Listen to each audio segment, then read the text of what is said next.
Hello and welcome to the 100 Day Art Challenge. This video is number 96 of 100 and I will be using acrylic paint for this video. For a lot of this challenge I've been using watercolour.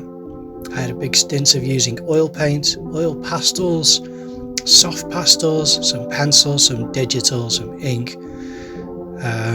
I'm sure there's something else that I forgot. I started off with a mixed media piece. There was a little bit of acrylic in there, but not anything that I can remember that's exclusively acrylic like this painting is. But what I'd like to also cover in this video is this tub that you see on the right hand side is how I store my acrylic paint. Now, I was fortunate enough to interview an artist called Emmanuel de Souza, and he is an acrylic painter, and he and I discussed the mixing and storing of acrylic paint, because obviously it's known to dry out very quickly, and we both used the same method. When he told me what he did, I brought out this tub and showed him, and he nodded and said, yep, this is exactly what I mean, which is if you have shallow Tupperware, you can store your palette for a long time. I mean, I've stored this for months, this palette, and it's still wet. I do flick a little bit of water on it before I seal the tub, but only very lightly. And because I've stored it for months, I don't think that it's too significant, a little flick of water on top. It's just the shallowness of the container which helps the paint stay preserved and wet, so that when you reopen it you can use the paint and it still hasn't dried out. So that's what I'm using at the moment. That is how you can make acrylic stay wet for months. Not many people do this, I don't think. He also said that pre-mixing colours is a great tip that he had for people. That's not, as you can see, what I do in this. I have a blue and yellow in one part of the container, red in the other part, and then white in the largest section. And my blue and yellow are together because obviously I mix greens.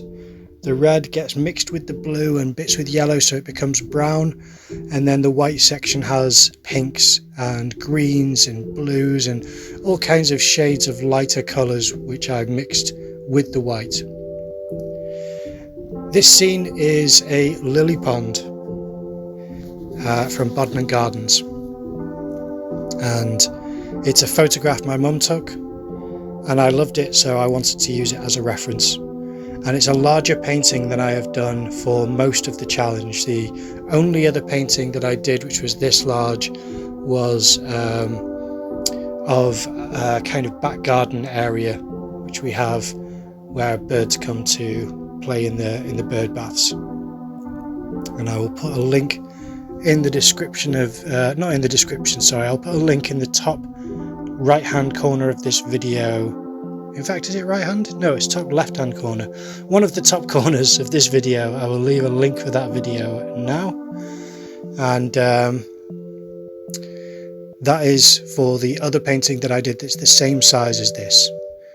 For the kind of square boards that I cut out. I think it's quite a good canvas size.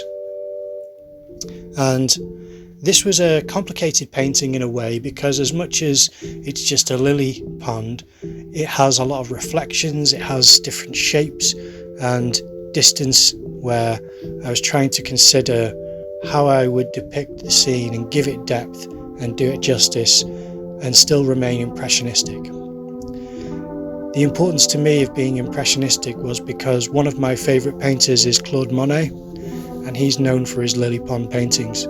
Now, I'm not trying to mimic Monet's paintings, but I do like the loose and thicker painting that can be used for scenes like this.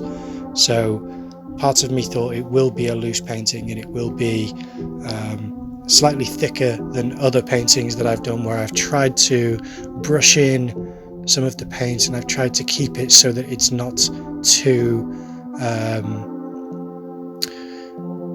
yeah, not too built up in any area, whereas this one I thought, I will try to let it sit on the canvas. I mean, it's a board, but you know what I mean, on the picture plane, more in its more raw form. Obviously I'm mixing the colours, I'm not putting down colours straight from the tube, I'm mixing them with other colours before they go on. But the yellow that I'm using is only half opacity, so that is something which I sometimes brush on and make sure that I brush it thinly enough that it stays as a transparent colour and just yellows a certain area of the green. What I'm doing at the moment is trying to darken the water, because the initial blue I put down is too light really for what I'm trying to describe in this scene. So I like the idea of trying to create a bit of a gradient in the water from dark to light, and it gets lighter as it gets closer to the bottom of the picture. So that's what I'm trying to do, and also trying to develop certain areas that are detailed but without truly rendering any detail, to try and give the illusion of detail in this image. And what I like about paintings like this is that you're trying to capture light and the atmosphere. So I'm really looking through my eyelashes a lot at the image, and that's why you see here blotches of red and orange and pink, is because I'm looking through my eyelashes and thinking this isn't all green and yellow. This does go into oranges and almost brown colours, but I want it to be light and for it to dance on the surface. So I'm making sure that I see things for the higher contrast image that you get when you look through your eyelashes, or when you squint at an image, you get the contrast becomes heightened. And that's what I'm trying to create here, so that you have the lights and darks balanced between each other on the surface, and it creates a busy environment, a more lively atmosphere for the picture. And in the distance there is detail, so I do need to start rendering that. So what I'm doing is creating here a plane of distant lilies for a strip in the distance, and then also considering how to render some of the details in the background, because they are vague and just a mixture of midtones really. There are some darks, but they're not, too severe. They're all kind of mid-tone darks. So what I'm trying to do is mix them and then wash them out slightly, so that there's just, you can see touches of lighter mid-tones in between, and then the darks are transitioned with just dark mid-tones. But yeah, it's developing there, and it's trying to create this illusion of a scene of a nice bright day and of this lovely area, and how the reflections are just pulled across the surface. And there are bits of clouds that I'm trying to render in the bottom right hand corner, and I thought they're too they don't look right with the paintbrush, so instead I rubbed them with my finger. And sometimes that is the solution, is to try and remove things if they become too literal, and that's what happens here with these branches as well.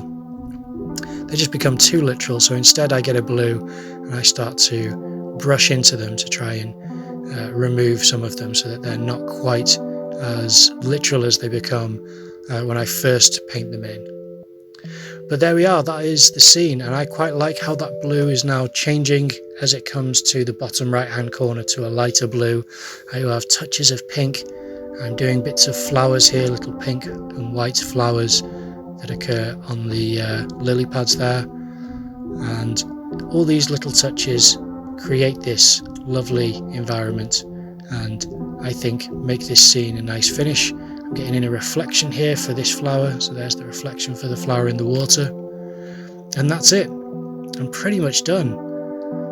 Just little touches of blue, just again to cut into some of the areas I've already established, but that is the painting as it is now. That's what I did for today. I hope you enjoyed the video. Thanks for watching, and I will see you tomorrow.